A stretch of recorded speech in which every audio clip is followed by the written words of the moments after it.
সম্মানিত দর্শক, আজকে যে প্রসঙ্গটি আলোচনা করব এটি বর্তমান সময়ে খুবই অজনপ্রিয়, ঝুঁকিপূর্ণ একটি আলোচনা।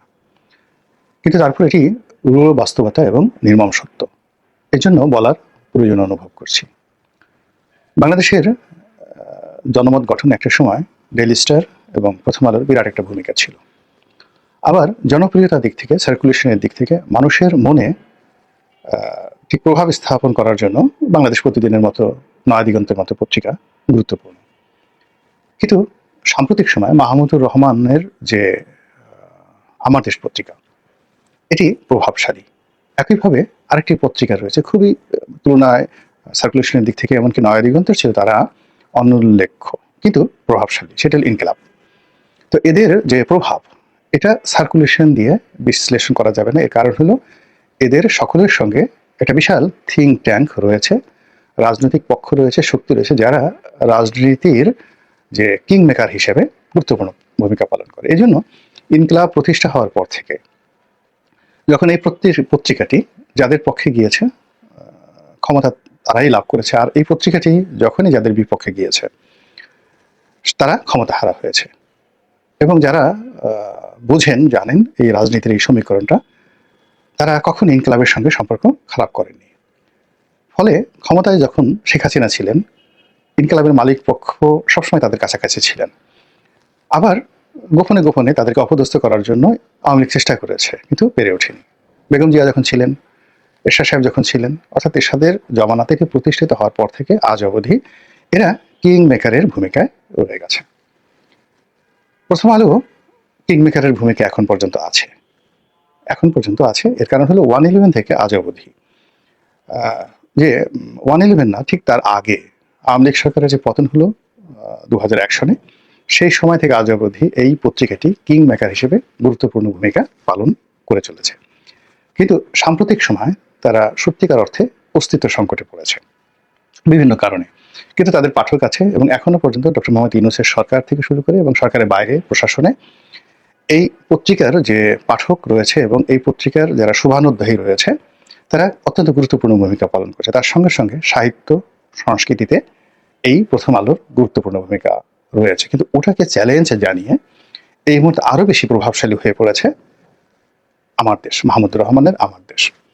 এখন আমার দেশের সার্কুলেশন কত আই ডোন্ট নো, মেবি নয়াদিগন্তর কম, কিন্তু এটা ইনকিলাবের মতোই প্রভাবশালী হয়ে পড়েছে। এর কারণ হলো এখন যে রাজনীতির মেরুকরণগুলো চলছে এই মুহূর্তে বাংলাদেশে, অর্থাৎ ইসলামাইজেশন, তারপরে তৌহিদি জনতা, হেফাজত, খেলাফত, জামাত, এবং এই যে উপদেষ্টা সরকার, তার সঙ্গে সঙ্গে দেশের বাইরে কনক সরোয়ার, পিনাকির মতো যারা ইউটিউবার রয়েছেন, তাদের সকলের কাছে ফাদার অব দ্য নেশন এখন এই মুহূর্তে জনাব মাহমুদুর রহমান। আর তার সঙ্গে semi father of the nation, দ্বিতীয় কর্তা ব্যক্তি, তিনি হলেন জনাব ফরহাদ মাজাহার। তো এই দুজনের মধ্যে, অর্থাৎ ফরহাদ মাজাহার এবং মাহমুদুর রহমান, এই দুজনের মধ্যে রয়েছে বিশ্বস্ত ঘনিষ্ঠ বন্ধুত্ব, একে অপরের প্রতি নির্ভরতা, এবং মানে যাকে বলা হয় একেবারে ট্রাস্ট অর দি ফ্রেন্ডশিপ। এটি হলো বাস্তবতা। এখন তারা ভুল করছেন না ন্যায় করছেন, তারা পরাজিত হবেন না ব্যর্থ হবেন, এটাই সময়ের ব্যাপার। কিন্তু বাস্তবতা হলো এখন এই আমার দেশ এবং তার সঙ্গে যারা সম্পৃক্ত রয়েছেন, থিঙ্ক ট্যাঙ্ক, কর্মী, সমর্থক, রাজনীতিবিদ, তারা প্রথম আলো এবং ইনকিলাবের চাইতেও এই মুহূর্তে ক্ষমতার পালা বদলে বা কিং মেকিংয়ে অ্যাট দিস মোমেন্ট পাওয়ারফুল। এখন সেই পত্রিকাতে একেবারে ব্যানার হেডলাইনে বিএনপি এবং জামাত, এই দুটো রাজনৈতিক দলকে পরস্পরের প্রতিদ্বন্দ্বী রূপে বা পরস্পরের সম্পূরক রূপে বা পরিপূরক রূপে, প্রতিদ্বন্দ্বী, সম্পূরক, পরিপূরক রূপে প্রদর্শন করা হয়েছে। এরকম সামাজিক মাধ্যমে এই ব্যানার হেডলাইন সম্বলিত আমার দেশের একটি রিপোর্ট নিয়ে খুব তর্ক এবং বিতর্ক হচ্ছে। আমি যেহেতু দীর্ঘদিন ধরে সাংবাদিকতার সঙ্গে জড়িত, সেই 1986 থেকে, ইনকিলাব বলেন, তারপরে এই প্রথম আলোর যে প্যারেন্ট কোম্পানি, মাদার কোম্পানি, যেখান থেকে প্রথম আলো তৈরি হয়েছে, সেই আজকের কাগজ। তো আজকের কাগজের আমি সম্পাদক মণ্ডলী, মানে একটা পৃষ্ঠার সম্পাদক ছিলাম, একেবারে ফাউন্ডার। তো যার জন্য ডেইলি স্টার যখন এস এম আলীর আন্ডারে বের হলো, তখন সবে মাত্র মাহফুজ আনাম সাহেব যোগদান করেছেন। তো সেই সময় থেকে আমি কিছুদিন ডেইলি স্টারও কাজকর্ম করেছি। তো এই বিষয়গুলো আমার সংবাদপত্রের অনেকগুলো বিষয় দেখার সুযোগ হয়েছে যে এদের সঙ্গে প্রেসিডেন্টের, প্রধানমন্ত্রীর, গোয়েন্দা সংস্থার, বিদেশি গোয়েন্দা সংস্থার কি ধরনের সম্পর্ক থাকে, ফাইন্যান্স কোত্থেকে আসে, কিভাবে কি হয়, সেই জিনিসগুলো যতটুকু আমি বোঝার চেষ্টা করেছি। তার সঙ্গে এখন এই জমানাতে এসে কর্পোরেট কালচার যুক্ত হয়েছে, যেমন যুগান্তর বা বসুন্ধরা গ্রুপের পত্রিকা। তো এগুলোর সঙ্গে কর্পোরেট কালচার যুক্ত হয়েছে, কিন্তু বেসিক এবং ফান্ডামেন্টাল যে চরিত্র পত্রিকাগুলো সেগুলো আগের মধ্যে রয়ে গেছে। তো যা বলছিলাম যে বিএনপির জন্য এই মুহূর্তেরই খুবই অবমাননাকর, কষ্টকর যে জামাতের মতো একটি দল, বিএনপি যেটাকে মনস্তাত্ত্বিকভাবে মনে করে তাদের একটা বাই প্রোডাক্ট, তাদের আশ্রিত যে সমস্যাটা ভারতের সঙ্গে আওয়ামী লীগের হয়েছিল।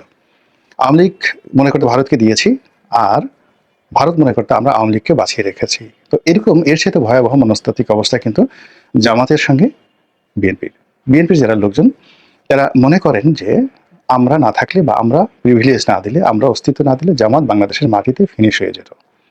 জামাত মনে করে যে আমরা যে জনমতটা ধারণ করি, সেই জনমতটা যদি বিএনপির সাথে যুক্ত না হতো, জিয়াউর রহমানের যে রাজনৈতিক যে তার যে কর্তৃত্ব এবং কীর্তিত্ব, এটি প্রতিষ্ঠিত হতো না।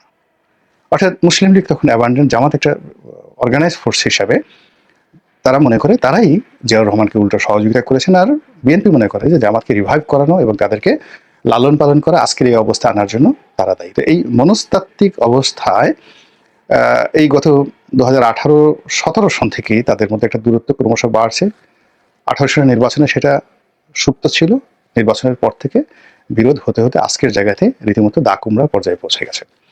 এখন যদি জনপ্রিয়তার কথা ধরেন, সেক্ষেত্রে বিএনপির কাছে এই দলটি কোনো পাত্তাই পাবে না। অর্থাৎ বিএনপি যদি 35% ঠিক আওয়ামী লীগের সমপর্যায়ের জনপ্রিয় হয়, সেখানে জামাতের 2%, 3% আর সর্ববড় যে 4% ভোটার আছে, যেটি দিয়ে একটা একক সিটে জয়লাভ করে আসার মতো সম্ভাবই না। 2-3টা সিট আছে বাংলাদেশে যেখানে জামাত একেবারে নিরপেক্ষ নির্বাচন হলে, যাকে বলা হয়, সেখান থেকে পাশ করে আসবে। কিন্তু যদি মাসেল শক্তি ব্যবহার করা হয়, যেমন ধরুন হামিদুর রহমান আজাদের একটা সিট আছে, সাতকানিয়াতে একটা সিট আছে, সাতক্ষীরাতে একটা সিট আছে।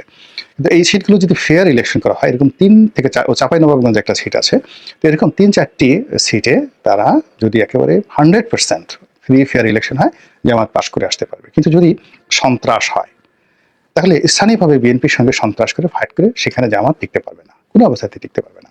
তো এই বাস্তবতার যেটা বিরুদ্ধে জামাত এই মুহূর্তে যেটি করছে সেটি হল ইন্টেলেকচুয়াল, বিএনপির যে ইন্টেলেকচুয়াল যে জায়গাগুলো আছে সেটা তারা অকুপাই করে নিয়ে গেছে। যেমন মাহমুদুর রহমান সাহেব, তিনি বিএনপির জমানাতে তিনি জ্বালানি উপদেষ্টা ছিলেন। তো যাদের বুদ্ধিশুদ্ধি বেশি থাকে, তাদের জিদ বেশি থাকে, আত্মমর্যাদা বেশি থাকে, না কুচু থাকে, আমরা অনেকে তাদেরকে বেয়াদব বলি, এবং তাদের সঙ্গে আমরা দলের যারা সারাদিন জিহুজুর করে, পদপদবী লোভী, তাদের মিলাতে চাই। তো ফলে কি হলো, মাহমুদুর রহমান সাহেব ওই সময়টাতে বেগম খালেদা জিয়ার খুব স্নেহভাজন ছিলেন, কিন্তু অবস্থার দৃষ্টে যেমন জনাব এখন তারেক রহমান সাহেব আছেন, তিনি সঙ্গত কারণে আশা করবেন যে সালাউদ্দিন সাহেব তার সঙ্গে যে ব্যবহার করেন, তারপর মির্জা ফখরুল সাহেব যে ব্যবহার করেন, রিজভী সাহেব সে ব্যবহার করেন, তো সেই অর্থে মাহমুদুর রহমান এমন কি হয়ে গেছেন।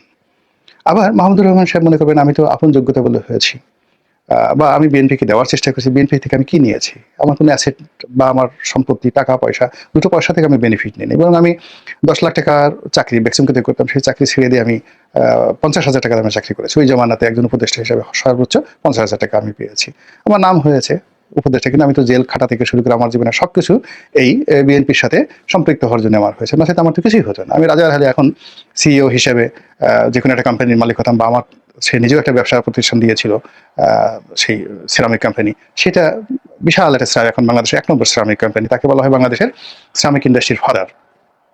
তো সেই সিরামিক ইন্ডাস্ট্রির ফাদার হিসেবে তিনি মুন্ডু সিরামিক প্রতিষ্ঠা করেছেন, তারপরে শাইনপুকুর সিরামিক প্রতিষ্ঠা করেছেন, তারপরে নিজের সিরামিক কোম্পানি প্রতিষ্ঠা করেছেন, যেটি ভালো হওয়ার কথা, যেটা বিএনপি করার কারণে তিনি সেই ব্যবসা করতে পারেননি। তারপরে তো আরো অনেক ঘটনা রয়েছে। তো সেক্ষেত্রে তিনি কাউন্টার প্রশ্ন করতে পারেন যে বিএনপি আমাকে কি দিয়েছে, বিএনপি আমাকে কে দিয়েছে। আর বিএনপি চিন্তা করে যে আমি ওই যে আপনাকে যে উপদেষ্টা বানিয়েছিলাম, এসে আর কি আছে, আপনার তো সারা জীবন এর প্রতি কৃতজ্ঞ থাকা উচিত। এই যে মনস্তাত্ত্বিক যে অবস্থাটি, এই একই অবস্থা আসিফ নজরুলের ক্ষেত্রে প্রযোজ্য, এই একই অবস্থা নুরুল কবির সাহেবের ক্ষেত্রে প্রযোজ্য, একই অবস্থা ফরহাদ মাজহার সাহেবের ক্ষেত্রে প্রযোজ্য। কারণ হলো এই মানুষগুলো কখনো দলের মানে পদপদবি হল করেনি, দলের বৃত্তে বা বৃত্তের মধ্যে তারা অংশগ্রহণ করেনি। বিত্ত মানে টাকা পয়সা লেনদেনের মধ্যে এরা কখনোই ছিল না। কিন্তু জাতীয়তাবাদী আদর্শকে লালন না করেও জাতীয়তাবাদীর পক্ষে যে শক্ত ভূমিকা নিয়েছেন, আমি এই কজনের নাম বললাম, আরো অনেকেই আছেন যারা এই জাতীয়তাবাদী বাংলাদেশি জাতীয়তাবাদীর যে ধারণা, এই ধারণাটাকে যারা আপহোল্ড করে রেখেছিলেন দীর্ঘদিন ধরে বেগম জিয়ার জামানাতে। তো এনাদের অনেকেই ঢাকা বিশ্ববিদ্যালয়ের প্রফেসর এমাজউদ্দিন সাহেব থেকে শুরু করে আর অনেকেই, জাহাঙ্গীর ইউনিভার্সিটির আব্দুল লতিফ মাসুম সাহেব থেকে শুরু করে আর অনেকেই, তারা এই নিজের অজান্তে বিএনপির এই ইন্টেলেকচুয়াল লেভেলটাকে তারা আপহোল্ড করতেন। কিন্তু বিএনপির যে নেতৃত্ব কখনোই এই যে ইন্টেলেকচুয়াল লেভেলটিকে ওন করতে পারেননি, ডিজনও করেননি, ওন করতে পারেননি, এবং ক্ষেত্র বিশ্বাসে তুচ্ছ তাচ্ছিল্য করে বা অন্য দলীয় যারা লেজুর ভিত্তিক লোক রয়েছে তাদের সঙ্গে এদেরকে একত্রে মিলিয়ে ফেলেছে। যেমন ধরুন এখন জুনায়েদ সাকি, তারপর ভিপি নুরু, কিংবা ধরুন ভিপি নুরুর যে কাউন্টার আর একটা গ্রুপ রয়েছে তারেক সাহেব, সবাই তাকে তারেক হিসেবে জানেন, উনি আছেন। তারপরে ববি হাজ্জাজ আছেন। এই তরুণ গ্রুপটির সঙ্গে জনাব তারেক রহমান সাহেবের একটা খুব ঘনিষ্ঠ বন্ধুত্ব, একেবারে ধরম মহরম সম্পর্ক। তো এই গ্রুপ আপনি যদি তাদেরকে ইন্টেলেকচুয়াল হিসেবে, পলিটিক্যাল অ্যালাই হিসেবে আপনি তাদেরকে মাথায় করে রাখেন, আর অন্যদিকে দেখা যাচ্ছে যে ফরহাদ মাজাহান, মাহমুদুর রহমান, তারপরে আসিফ নজরুল, এদেরকে আপনি বলতে থাকেন যে এটার দায়িত্ব হলো আমাদেরকে সার্ভ করা ইন্টেলেকচুয়ালি। এরকম যদি আপনার একটা অ্যাটিটিউড থাকে, তো সেটাকে ইন্টেলেকচুয়ালি কিভাবে ফেস করা যায়, এই কাজটি এখন দেখা যাচ্ছে যে ইনকিলাব বা আমার দেশ তারা যদি শুরু করে, শুধু মানে এই যে শুরু করে দিয়েছে আলটিমেটলি, সেক্ষেত্রে দেখবে যে হু হু হু হু করে বিএনপি তার যে ইমেজ, তার যে পলিটিক্যাল যে পাওয়ার, তার যে জনমত, মানে জনপ্রিয়তা আর জনমত কিন্তু আলাদা জিনিস। জনপ্রিয়তা হলে অ্যাজ এ হোল, ধরুন একটা মানে ঘরের আপনি একটা বিল্ডিং করবেন, তার সব কিছু মানে ইট পাথর সিমেন্ট থেকে শুরু করে সব কিছু হলো জনপ্রিয়তা। আর জনমত হলো ওই যে পিলারগুলো, মানে ওই ঘরের একটা পিলার। তো জনমত আলাদা একটা জিনিস। তো জনমত, এই যে প্রথম কথা বললাম, আমাদের সময়ের কথা, মানে আমার দেশের কথা বললাম, বা ইনকলাবের কথা বললাম, এরা একটা রাজনৈতিক দলের জনমত তৈরি করে আগে, জনমত তৈরি করে এরপর এরকম একটা পরিবেশ পরিস্থিতি তৈরি করে, সেই পরিস্থিতিতে কিং বা কুইন অটোমেটিক তৈরি হয়ে যায়। অতীতে যারাই ক্ষমতা এসছে, শেখ হাসিনা, খালেদা জিয়া, জিয়াউর রহমান সাহেব, বঙ্গবন্ধু, তারা সবাই, আপনি এই যে ইত্তেফাক না হলে বঙ্গবন্ধু তৈরি হতেন না, 6 দফা হতো না। এটা বুঝতে হবে। সংবাদ না হলে স্বাধীনতার আন্দোলন বহু বছর পিছিয়ে যেত। আবার এই যে বাংলাদেশে যে এখন মানে যাকে বলা হয় তৌহিদি জনতা, হেফাজত, জামাত, যা কিছু বলেন, ইনকিলাব না হলে এদের অস্তিত্বই থাকতো না। তো এই জিনিসগুলো বিএনপি যারা লোকজন আছে তারা ওভাবে মূল্যায়ন করতে পারেননি, ফলে তাদের অ্যাসেট, তাদের সম্পদগুলো এখন মানে বলতে গেলে জামাত ওন করছে এবং জামাত পেট্রোল করার চেষ্টা করছে। তারা এই সমস্ত লোকজন জামাতের পক্ষে যাবেন কি যাবেন না সেটা পরের ব্যাপার, কিন্তু আলটিমেটলি পরিস্থিতিটা সেই পর্যায়ে চলে যাচ্ছে। তার ফলে কি হলো, এই আমার দেশের মতো পত্রিকাতে এখন জামাত এবং বিএনপিকে কন্টেম্পোরারি পাশাপাশি রেখে যে বিশ্লেষণ করা হচ্ছে, এটির রাজনৈতিক গুরুত্ব এবং আগামীতে যে কিং মেকার হিসেবে কোন পর্যায়ে চলে যায়, জাস্ট ওয়েট অ্যান্ড সি। আমাদের সবাইকে হেদায়েত দান করুন এবং হেফাজত করুন। আসসালামু আলাইকুম রহমতুল্লাহি ওয়া বারাকাতুহু।